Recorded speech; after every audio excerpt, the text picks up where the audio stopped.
Hello mga kalingap! Welcome back sa aking YouTube channel, Square Gen. So kung bago ka lang sa aking YouTube channel, huwag niyo pong kalimutan mag-subscribe at click the bell button para like and updated sa bago-upload na video.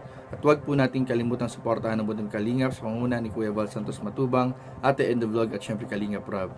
At pakisuportahan din po ang aming mga kasamahan sa Budong Kalingap. Nandiyan po ang K-Boys, Kalingap Partner, Kalingap Reactor at lahat po ng charity vlogger sa buong Pilipinas sa tumutulong sa mga kabayan natin na lahat may hirap. Suportahan po natin lahat, guys.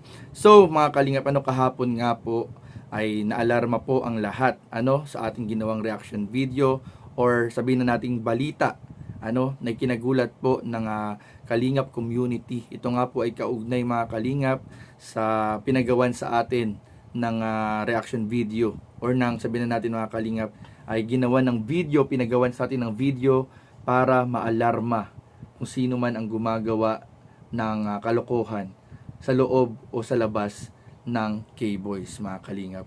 Ito nga mga Kalingap dahil nga doon sa ginawa nating video ay nabot po o nangyari po yung pag-alarma doon po sa mga nakapaligid sa K-Boys, nakapaligid sa community.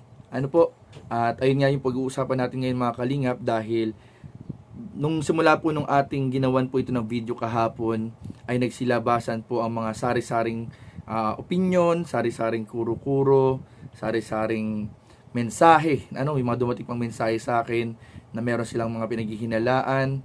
At dito nga rin mga Kalingap ay ginawa agad ni Kalingap Rob ang isang bagay na mabilis ang aksyon mga Kalingap. Ito nga po ay nagkandak agad si Kalingap Rob ng investigation po sa loob ng K-Boys.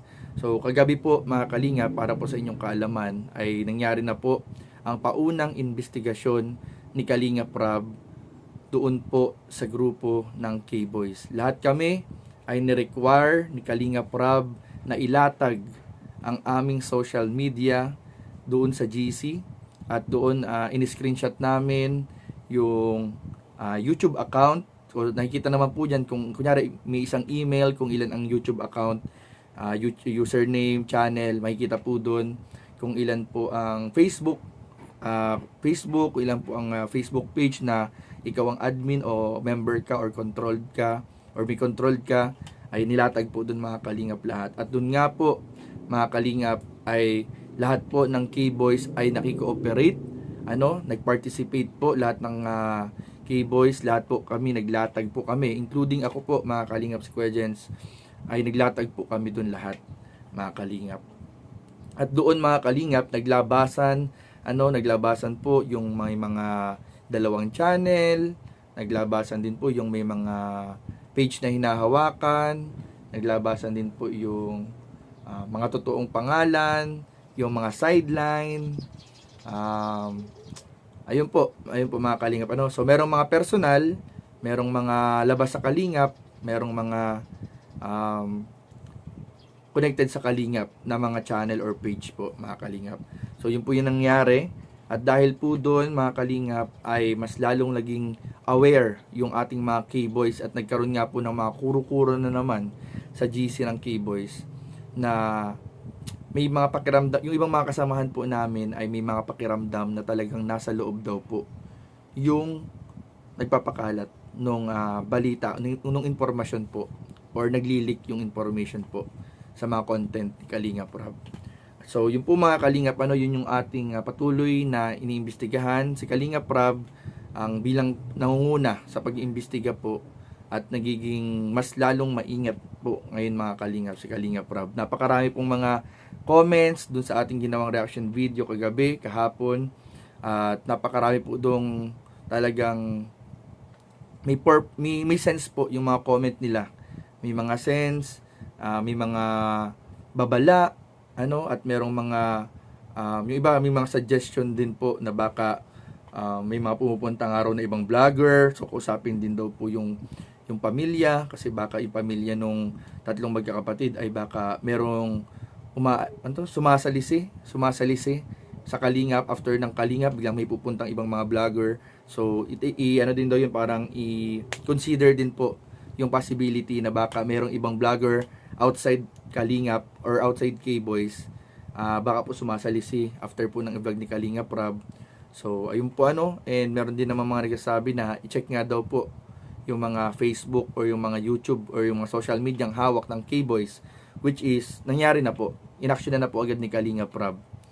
Subalit, ayun nga po okay naman po mga Kalingap, okay naman po yung naging cooperation, pero nakikita nga nung iba na madali lang madali lang sa ngayon, madali lang alisin yun madali lang kung sakali man madali pang alisin yun. Kunwari pinalatag ni Kalinga Prab sa GC, pina-screenshot, madaling alisin yun para mawala doon madali pang alisin. So ano pa kaya ang pwedeng another step? May mga nag-comment, may mga nag-message sa atin, dapat daw ginawan muna ng pain, dapat nag-vlog muna ulit dun sa magkakapatid, tapos pag lumabas ulit yung content, positive, meron talaga. May mga ganong komento, may mga ganong suggestion.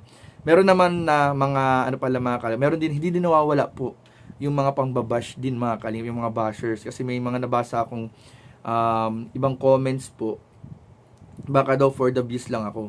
So mga Kalingap, hindi ko talaga dapat gagawa ng reaction video or ng video, pero meron sa ating nakiusap, nagawan nga natin to ng video para maalarma kung sino man yung gumagawa.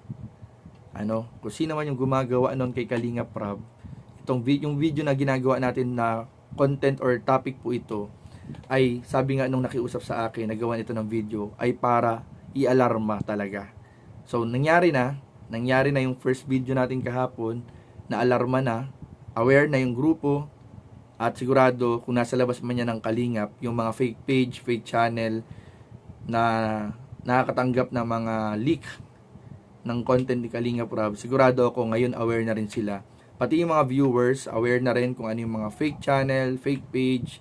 Marami ring nag-message sa atin, nag-comment ng iba pang mga napapansin nilang mga fake channel, yung may mga Kalingap, Kalingap Kids, di ko alam may mga ganun nababasa, may Kalingap, bla bla bla, basta mga Kalingap, napakaraming fake channel at fake page na dapat pa po nating iwasan at pag-ingatan mga Kalingap, dahil hindi po lahat ng may pangalang Kalingap ay connected talaga sa Kalingap.